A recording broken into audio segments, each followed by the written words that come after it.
بسم اللہ الرحمن الرحیم۔ السلام علیکم ورحمۃ اللہ وبرکاتہ۔ الحمد للہ وکفی وسلام علی عبادہ الذین اصطفی، اما بعد۔ حاضرین و ناظرین، یہ درس نمبر 1085 ہے، 1085، اور آج سورۃ النحل کی 2 آیتوں کی تلاوت اور تشریح کی جائے گی، آیت نمبر 92 اور 93، 92 and 93۔ چلیے سب سے پہلے ان 2 آیتوں کی تلاوت کرتے ہیں، لفظی ترجمے اور ترجمے کے بعد تشریح کرتے ہیں۔ اعوذ باللہ من الشیطان الرجیم، بسم اللہ الرحمن الرحیم، ولا تکونوا کاللتی نقضت غزلها من بعد قوة انکاثا تتخذون ایمانکم دخلا بینکم ان تکون امة هی اربى من امة انما یبلوکم اللہ به وَلَيُبَيِّنَنَّ لَكُمْ يَوْمَ الْقِيَامَةِ مَا كُنْتُمْ فِيهِ تَخْتَلِفُونَ وَلَوْ شَاءَ اللَّهُ لَجَعَلَكُمْ أُمَّةً وَاحِدَةً وَلَكِنْ يُضِلُّ مَنْ يَشَاءُ وَيَهْدِي مَنْ يَشَاءُ وَلَتُسْأَلُنَّ عَمَّا كُنْتُمْ تَعْمَلُونَ صدق اللہ العظیم۔ لفظی ترجمہ یوں ہے، وَلَا تَكُونُ، اور نہ ہو تم، کاللتی، اس عورت کے مانند، نقضت، جس نے توڑ ڈالا، غزلہا، اپنا کاتا ہوا سوت، من بعد قوت، مضبوطی سے کاٹنے کے بعد، انکاسا، ٹکڑے ٹکڑے کر کے، تتخذون ایمانکم، کہ بناؤ تم اپنی قسموں کو، دخلا بینکم، آپس میں دھوکہ دینے کا ذریعہ، ان تکون امتن، اس لیے کہ ایک جماعت ہو، ہی اربا، وہ بڑی ہوئی مال وافر میں، من امہ، دوسری جماعت سے، انما یبلوکم اللہ، یقیناً اللہ تمہیں آزماتا ہے، بھی، اس عہد و پیمان کے ساتھ، وَلَيُبَيِّنَنَّ، اور البتہ وہ ضرور بیان کرے گا، لکم، تمہارے لیے، یوم القیامہ، قیامت کے دن، ما کنتم، وہ چیز کے تھے تم، فیہ تختلفون، اس میں اختلاف کیا کرتے، وَلَوْ شَاءَ اللَّهُ، اور اگر اللہ چاہتا تو لَجَعَلَكُمْ،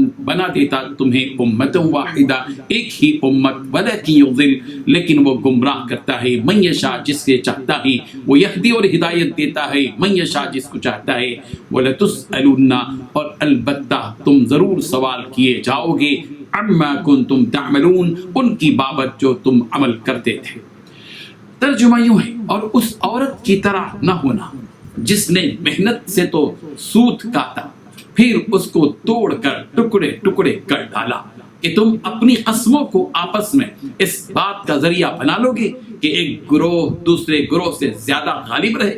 بات یہ ہے کہ اللہ تمہیں اس سے آزماتا ہے، اور جن باتوں میں تم اختلاف کرتے ہو، قیامت کو اس کی حقیقت تم پر ظاہر کر دے گا، اور اگر اللہ چاہتا تو تم سب کو ایک ہی جماعت بنا دیتا، لیکن وہ جسے چاہتا ہے گمراہ کرتا ہے، اور جسے چاہتا ہے ہدایت دیتا ہے، اور جو عمل تم کرتے ہو اس دن ان کے بارے میں تم سے ضرور پوچھا جائے گا۔ ان 2 آیتوں میں 9 باتیں بتلائی گئی ہیں۔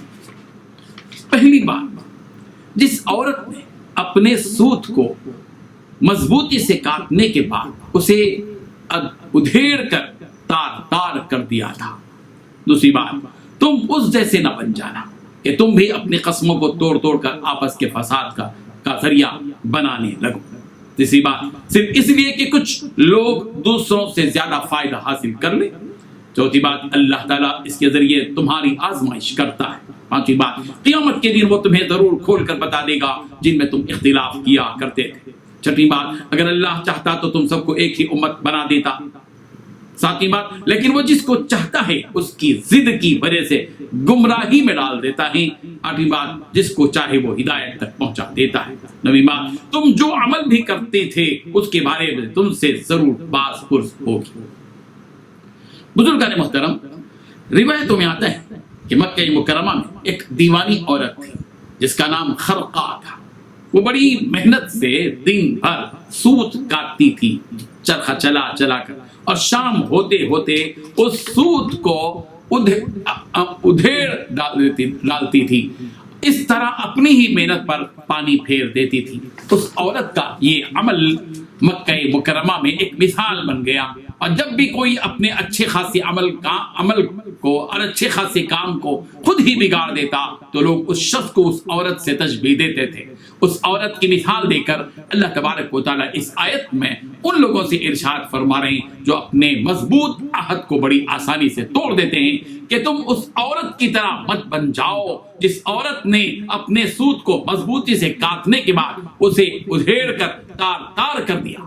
اس طرح تم بھی اپنی قسموں کو توڑ توڑ کر آپس کے فساد کا ذریعہ مت بن جاؤ صرف اس لیے کہ اس کے ذریعے دوسروں سے زیادہ فائدہ حاصل کر لیں. بعض مفسرین لکھتے ہیں کہ یہ حکم صرف قسم کی حد تک کے لیے نہیں ہے بلکہ اس میں دوسرے امور بھی داخل ہیں. مثلا یہ کہ نماز شروع کر کے کوئی توڑ دے, روزہ رکھ کر کوئی توڑ دے, حج یا عمرے کا احرام باندھ کر کوئی اس کو توڑ دے یا فاسد کر دے اور جہاد میں جا کر پیٹ پھینک کر بھاگ جائے وغیرہ وغیرہ. اس قسم کے کام کرنا بھی اس عورت کے مانند ہے جس کی مثال دی گئی.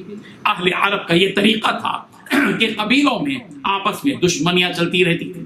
قبیلے کے لوگ اپنے بچاؤ اور اپنی حفاظت کے لیے ایک قبیلہ دوسرے کسی قبیلے سے معاہدہ کر لیتا تھا کہ جب کوئی قبیلہ ہم میں سے کسی پر حملہ کرے تو دونوں قبیلے مل کر دفاع کریں گے اور حملہ کرنے والے قبیلے سے دونوں مل کر جنگ کریں گے. لیکن معاہدہ ہونے کے بعد جب یہ محسوس کرتے تھے کہ جس قبیلے سے ہم نے معاہدہ کیا ہے وہ مال اور عدد کے اعتبار سے کمزور ہے تو اس قبیلے سے معاہدہ توڑ کر دوسرے قبیلے سے جو اس کا مخالف ہے اس سے معاہدہ کر لیتے تھے. ایسے ہی لوگوں کے بارے میں یہاں یہ کہا گیا کہ تتخذون ایمانکم دخلا بینکم ان تکون امۃ ہی اربع من امہ, تم اپنی قسموں کو آپس میں فساد ڈالنے کا ذریعہ بناتے ہو اس وجہ سے کہ ایک جماعت دوسری جماعت سے بڑی ہوئی ہو. اس کے بعد یہ بات بتلائی گئی کہ چونکہ اللہ تبارک و تعالیٰ نے تمہیں عہد پورا کرنے کا حکم دیا ہے اس میں تمہاری آزمائش ہے تاکہ یہ آزمائش ہو جائے کہ تم میں کون فرما بردار ہے اور وہ عہد کا پابند ہے اور کون نافرمان ہے جو عہد کو توڑنے والا ہے. تم سے اس قسم کی جو حرکتیں ہو رہی ہیں تمہیں یہ بات ذہن میں رکھ لینی چاہیے کہ اللہ تبارک و تعالیٰ قیامت کے دن تمہیں وہ باتیں ضرور کھول کھول کر بتا دے گا جس میں تم اختلاف کیا کرتے تھے. دنیا میں کوئی کفر کرتا ہے اور کافروں میں شمار ہو جاتا ہے, کوئی شرک کرتا ہے مشرکوں میں شمار ہو جاتا ہے, کوئی نفاق کرتا ہے اور منافقوں میں شمار ہو جاتا ہے. اس سے یہ نہیں سمجھنا چاہیے کہ یہ سارے لوگ اللہ کے قبضے میں نہیں ہیں اور اللہ کے اختیار سے گویا یہ لوگ باہر ہو گئے. ایسی بات نہیں ہے بلکہ اللہ تبارک و تعالیٰ اگر چاہتا تو تم سب کو ایک ہی امت یعنی ایک ہی دین کا ماننے والا بنا دیتا. لیکن اللہ تبارک و تعالیٰ کا معاملہ یہ ہے کہ وہ جس کو چاہتا ہے ہدایت دیتا ہے اور جس کو چاہتا ہے گمراہی میں ڈال دیتا ہے.